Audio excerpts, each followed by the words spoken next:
Good morning, champion. This is Professor Aswin from Government College of Technology. I am having my technical champion Niveda with me. இன்னைக்கு என்னன்னா relation between shear force and bending moment கண்டுபிடிக்க போறோம். Relation between shear force and bending moment கண்டுபிடிக்க போறோம். எப்படின்றது பார்ப்போம். அப்புறம் rate of loading இருக்கு. நம்ம ஒன்று ஒன்றா பார்ப்போம். ஃபர்ஸ்ட் shear force எப்படி செல்லமா கூப்பிட போறோம்? V. shear force எப்படி கூப்பிடுறோம்? V எப்படி கூப்பிடுறோம். bending moment எப்படி செல்லமா கூப்பிட போறோம்? M அப்படின்னு கூப்பிட போறோம். ஸோ இதுல இந்த ஸ்மால் டபிள்யூனா யாரு? Rate of loading.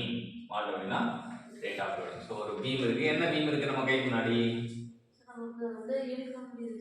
Simply supported beam இருக்கு. நம்ம யூனிஃபார்ம் நம்ம டிஸ்ட்ரிபியூட் பண்ணிருக்கோம் ஒமேகா நியூட்டன் பெர் மீட்டர். இப்போ நம்ம வந்து ஒமேகா ஆக்ட் ஆகுது.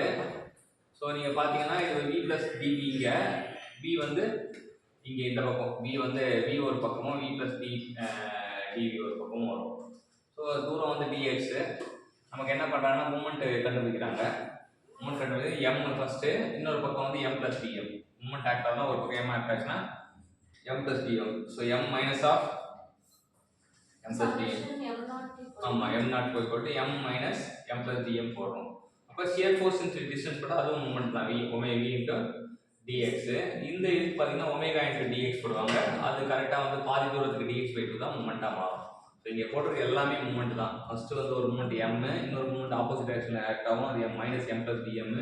v into dx ஒரு மூமெண்ட் தான் minus ஒமேகா dx by 2.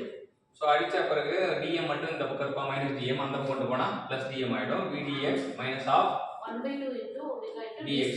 இந்த dx சின்ன மதிப்பு தான். அப்ப dx ஸ்கொயர்ன்றது ரொம்ப ரொம்ப பொடிசு. அதை விட்டுருவோம். அப்ப விட்டா இந்த டேர்ம் விட்டா dm equal to vdx equal to v equal to dm by dx.